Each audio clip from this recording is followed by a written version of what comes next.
Hi friends, ಎಲ್ಲರೂ ಹೇಗಿದ್ದೀರಾ? ಎಲ್ಲರೂ ಚೆನ್ನಾಗಿದ್ದೀರಿ ಅಂತ ನಾನು ಭಾವಿಸ್ತೇನೆ. ಹಾಗೆ ನಮ್ಮ ಮನೆಯಲ್ಲಿ ಮಾವಿನ ಮಿಡಿ ಕೊಯ್ದಿದ್ರು ಉಪ್ಪಿನಕಾಯಿಗೆ. ಹಾಗೆ ಮನೆಗೋಸ್ಕರನೂ ಹೆಚ್ಚು ಕೊಯ್ದಿದ್ದಾರೆ. ಹಾಗೆ ಬೇಕಾದವರು ತಗೊಂಡೋಗಿದ್ರು. ಹಾಗೆ ನಮ್ಮ ಮನೆಗೋಸ್ಕರ ಕೊಯ್ದದನ್ನು ಚೆನ್ನಾಗಿ ಒಂದು ಒಣಗಿದ ಬಟ್ಟೆಯಲ್ಲಿ ಒರೆಸಿ ಒಂದು ಪಾತ್ರೆಗೆ ಸ್ವಲ್ಪ ಮಾವಿನ ಮಿಡಿ, ಸ್ವಲ್ಪ ಉಪ್ಪು, ಮಾವಿನ ಮಿಡಿ, ಸ್ವಲ್ಪ ಉಪ್ಪು, ಮಾವಿನ ಮಿಡಿ ಹಾಕಿ ನೋಡಿ ಈ ಥರ ಇಡ್ತೇವೆ. ಅದರ ಮೇಲೆ ಒಂದು ಕಲ್ಲು ಇಡ್ತೇವೆ. ಹಾಗೆ ಫ್ರೆಂಡ್ಸು, ಮಾವಿನ ಮಿಡಿಯನ್ನು ನೀರಲ್ಲಿ ತೊಳಿಲಿಕ್ಕಿಲ್ಲ, ನೀರು ಮುಟ್ಟಿಸ್ಲಿಕ್ಕಿಲ್ಲ. ಹಾಗೆ ಮಾಡಿದರೆ ಹಾಳಾಗ್ತದೆ ಉಪ್ಪಿನಕಾಯಿ. ಈಗ ಇದರ ಮೇಲೆ ಕಲ್ಲು ಇಟ್ಟರಲ್ಲ, ಆ ಕಲ್ಲು ಬೀಸುವ ಕಲ್ಲು. ಅಂದರೆ ಮೊದಲೆಲ್ಲ ಅಕ್ಕಿ, ಗೋಧಿ ಎಲ್ಲ, ರಾಗಿ ಎಲ್ಲ ಹುಡಿ ಮಾಡ್ತಿದ್ರಲ್ಲ, ಆ ಕಲ್ಲು ಎರಡು ಉಂಟು. ಒಂದು ಬೀಸೋದು, ಇನ್ನೊಂದು ಅಡಿಗೆ. ಹಾಗೆ ಅದನ್ನು ಇಡ್ತಾರೆ. ಅದು ಒತ್ತಿದರೆ ಕರಗ್ತಾ, ಅಂದರೆ ಮಾವಿನ ಮಿಡಿಗೆ ಉಪ್ಪು ತಾಗ್ತದೆ ಅಂತ, ಇಲ್ಲಾಂದರೆ ತಾಗೋದಿಲ್ಲ ಅಂತ. ಮತ್ತು ಮರುದಿವಸ ನೋಡಿ ಮಿಕ್ಸ್ ಮಾಡ್ತಾಯಿದ್ದಾರೆ.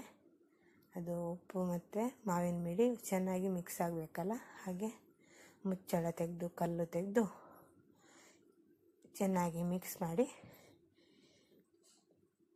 ಮತ್ತೆ ಮುಚ್ಚಿ ಇಡ್ತಾರೆ. ಬಟ್ಟೆ ಎಲ್ಲ ಮುಚ್ಚಿಡೋದು ಯಾಕೆ ಅಂತ ಹೇಳಿದರೆ, ಏನು ಹೋಗೋದಾಗೆ ಒಳಗೆ. ಅಂದರೆ ಅದು ಭರಣಿಯಲ್ಲಿ ಅಂದರೆ ಉಪ್ಪು ನೀರು ಆಗುವ ತನಕ ಅದು ಈ ಥರ ಪಾತ್ರೆಯಲ್ಲಿ ಇರ್ತದಲ್ಲ, ಅದಕ್ಕೆ ಏನು ಕೀಟಗಳು ಹೋಗೋದಾಗಿ ಇರಲಿ ಅಂತ ಹೇಳಿ ಮುಚ್ಚಿಗೆ ಮಾಡಿ ಇಡುವಂಥ ಕ್ರಮ ಇದು. ಹಾಗೆ ನೋಡಿ ಮಾವಿನ ಮಿಡಿ ತೆಗೆದು ಮತ್ತೆ ಅದೇ ರೀತಿ ಹಾಕ್ತಾರೆ. ಹಾಗೆ ಇದನ್ನು 7 ದಿವಸ ಮಾಡ್ತಾರೆ. ಇದೇ ಥರ ಸೇಮ್ ಮೆಥಡ್. ಈಗ ನಮ್ಮ ಮನೆಯಲ್ಲಿ ಹಾಕಿದಲ್ಲಿ 7ನೇ ದಿವಸಕ್ಕೆ ಉಪ್ಪು ಕರಗಿತ್ತು ಫುಲ್ಲಾಗಿ.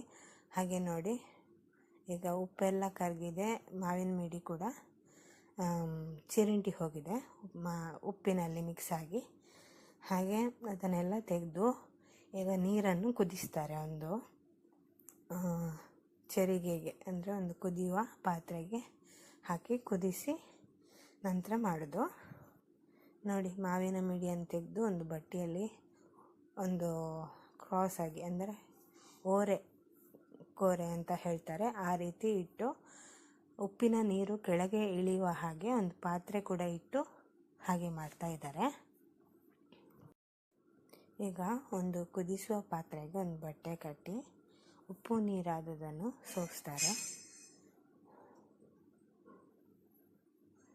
ನೋಡಿ, ಸೋಸ್ತಾ ಇದ್ದಾರೆ. ಉಪ್ಪು ನೀರು ಈ ಥರನೇ ಇರ್ತದೆ ಬಣ್ಣ. ಇದೇನು ಈ ಥರ ಅಂತ ಕೇಳಬೇಡಿ, ಯಾರ ಮನೆಯಲ್ಲೂ ಹೀಗೆ ಇರ್ಬೋದು. ಉಪ್ಪು ಕರಗಿದ ನಂತರ ಅದು ಇದೇ ಥರ ಬಣ್ಣ ಬರ್ತದೆ. ಹಾಗೆ ಕಸ ಇದ್ದದೆಲ್ಲ ಹೋಗದೇ ಇರಲಿ ಅಂತ ಹೇಳಿ ಸೋಸಿ ಕುದಿಸೋದೇನು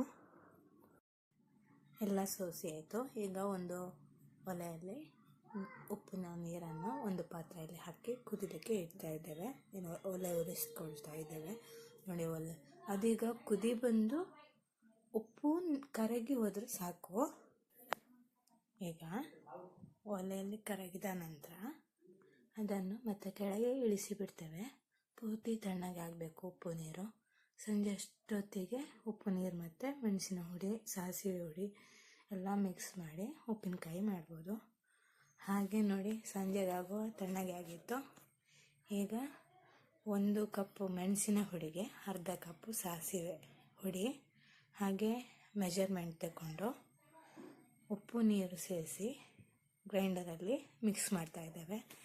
ನಾವು ಸಾಸಿವೆ ಮತ್ತು ಮೆಣಸಿನ ಹುಡಿಯನ್ನು ಮಿಲ್ಲಲ್ಲಿ ಹುಡಿ ಮಾಡಿ ತಂದುಕೊಂಡಿದ್ದೆವು. ಹಾಗಾಗಿ ಸ್ವಲ್ಪ ಸುಲಭ ಆಗ್ತದೆ. 8 ಕಪ್ಪು ಮೆಣಸಿನ ಹುಡಿಗೆ 5.5-6 ಕಪ್ನಷ್ಟು ಸಾಸಿವೆ ಹುಡಿ ತಗೊಂಡು ಚೆನ್ನಾಗಿ ಉಪ್ಪು ನೀರಿನಲ್ಲಿ ಮಿಕ್ಸ್ ಮಾಡಿ, ಹಾಗೆ ಎಲ್ಲವನ್ನು ಮಿಕ್ಸ್ ಮಾಡಿಕೊಂಡು ಒಂದು ದೊಡ್ಡ ಪಾತ್ರೆಗೆ ಮಿಕ್ಸ್ ಮಾಡಿದ್ದನ್ನು ಬಗ್ಸಿ ಇಡ್ತೇವೆ. ನೋಡಿ, ಇದು ಉಪ್ಪಿನಕಾಯಿ ಭರಣಿ. ಪ್ರತಿ ವರ್ಷನೂ ಉಪ್ಪಿನಕಾಯಿ ಭರಣಿಯಲ್ಲಿ ಹಾಕಿ ಉಪ್ಪಿನಕಾಯಿ ಮುಗ್ದ ನಂತರ ತೊಳೆದಿರ್ತೇವೆ. ಮತ್ತು ಹಾಕಬೇಕು ಅಂತ ಹೇಳುವಾಗ ಇದರಲ್ಲೇ ಒರೆಸಿ ಹಾಕ್ತೇವೆ, ಒದ್ದೆ ಮಾಡಲಿಕ್ಕಿಲ್ಲ. ಹಾಗೆ ನೋಡಿ ಉಪ್ಪಿನಕಾಯಿ ನಾವು ಮೆಣಸಿನ ಹುಡಿ ಮತ್ತು ಸಾಸಿವೆ ಹುಡಿ ಮಿಕ್ಸ್ ಮಾಡಿದಂಥ ಗ್ರೈಂಡರಿಂದ ಒಂದು ಪಾತ್ರೆಗೆ ಹಾಕ್ತಾಯಿದ್ದೇವೆ. ಹಾಗೆ ಒಂದು 2-3 ಬ್ಯಾಚ್ ಅದನ್ನು ಮಿಕ್ಸ್ ಮಾಡ್ತೇವೆ, ಅಂದರೆ ಒಂದೇ ಸಲ ಆಗೋದಿಲ್ಲ ಅದು. ನಾವು ಮಿಕ್ಸ್ ಮಾಡಿದ್ದು ಉಪ್ಪಿನ ನೀರೇ, ಅಂದರೆ ಉಪ್ಪಿನ ನೀರು ಬಿಸಿ ಮಾಡಿರ್ತೇವಲ್ಲ, ಆ ಉಪ್ಪು ನೀರು ತಣ್ಣಗೆ ಆದದಲ್ಲಿ ನಾವು ಮೆಣಸಿನ ಹುಡಿ ಮತ್ತು ಸಾಸಿವೆ ಹುಡಿಯನ್ನು ಮಿಕ್ಸ್ ಮಾಡೋದು, ಬೇರೆ ಯಾವುದರಲ್ಲೂ ನೀರಲ್ಲೂ ಅಲ್ಲ. ಹಾಗೆ ನೋಡಿ 1ನೇ ಬ್ಯಾಚ್ ಆಯಿತು. ಹಾಗೆ 2 ಬ್ಯಾಚ್ ಮಾಡಿ ಎಲ್ಲ ಮಿಕ್ಸ್ ಮಾಡಿ ಉಪ್ಪಿನ ನೀರಲ್ಲಿ ಮಿಕ್ಸ್ ಮಾಡಿ ಆಯಿತು ನೋಡಿ. ಹಾಗೆ ಒಂದು ದೊಡ್ಡ ಪಾತ್ರೆಗೆ ಹಾಕಿ ಈಗ ಮಿಡಿಯನ್ನು ಹಾಕ್ತಾಯಿದ್ದೇವೆ, ಮಿಕ್ಸ್ ಮಾಡ್ತಾಯಿದ್ದೇವೆ. ಒಂದು ಬಟ್ಟೆಯಷ್ಟು ಇದೆ, 3/4 ಭಾಗದಷ್ಟು, ಅಂದರೆ ರಸನೂ ಗಟ್ಟಿಯಾಗಬಾರ್ದು, ಮಿಡಿನೂ ತುಂಬ ಆಗಬಾರ್ದು ಅಂತ ಹೇಳಿ ಸಮ ಹಾಕ್ತಾಯಿದ್ದೇವೆ ನೋಡಿ. ಈಗ ಎಲ್ಲ ಹಾಕಿ ಆಯಿತು. ಇನ್ನು ಇದನ್ನು ಭರಣಿಗೆ ಹಾಕ್ತೇವೆ ಒಂದು ಬೌಲಲ್ಲಿ. ಈ ಉಪ್ಪಿನಕಾಯಿ ಪ್ರೊಸೀಜರನ್ನೆಲ್ಲ ಮಾಡಿದ್ದು ನನ್ನ ಅತ್ತೆನೇ, ಹಾಗಾಗಿ ಅವ್ರು ವರ್ಷನೂ ಮಾಡ್ತಾ ಇರ್ತಾರೆ. ಉಪ್ಪಿನಕಾಯಿ ಅಂದರೆ ಮೆಣಸಿನ ಹುಡಿ ಮತ್ತು ಸಾಸಿವೆ ಹುಡಿ ಮಿಕ್ಸ್ ಮಾಡುವಾಗ ಕೈಯಲ್ಲಿ ಮಿಕ್ಸ್ ಮಾಡಿದರೆ ಚೆನ್ನಾಗಿ ಕೈ ಉರಿತದೆ ಆಯಿತಾ. ಹಾಗೆ ಎಲ್ಲ ಉಪ್ಪಿನಕಾಯಿ ಭರಣಿಗೆ ತುಂಬಿಸಿದ ನಂತರ ಎಣ್ಣೆ ಹಚ್ಚಿ ಸೋಪ್ ಹಾಕಿ ತೊಳೆದ್ರೆ ಉರಿ ಕಮ್ಮಿ ಆಗ್ತದೆ ಸ್ವಲ್ಪ ಮಟ್ಟಿಗೆ. ಹಾಗೆ ನೋಡಿ ಮಿಕ್ಸ್ ಮಾಡಿದಂಥ ಉಪ್ಪಿನಕಾಯಿ ನಾವು 3 ಭರಣಿಗೆ ಹಾಕಿ ನೋಡಿ ಈ ಥರ ಹಾಕಿ ಆಯಿತು. ಇನ್ನು ಅದರ ಮುಚ್ಚಳ ಮುಚ್ಚಿ ಮೇಲೆ ಬಟ್ಟೆ ಕಟ್ಟಿ ಉಪ್ಪಿನಕಾಯಿ ರೆಡಿ ಆಯಿತು ನೋಡಿ. ಉಪ್ಪಿನಕಾಯಿ ಹಾಕಿದ ನಂತರ ಈ ಥರ ಕಟ್ಟಿರ್ತೇವೆ. ಹಾಗಿದ್ರೆ ಹೊಸ ಮತ್ತೊಂದು ವಿಡಿಯೋದೊಂದಿಗೆ ಸಿಗೋಣ. ಎಲ್ಲರಿಗೂ ನಮಸ್ಕಾರ.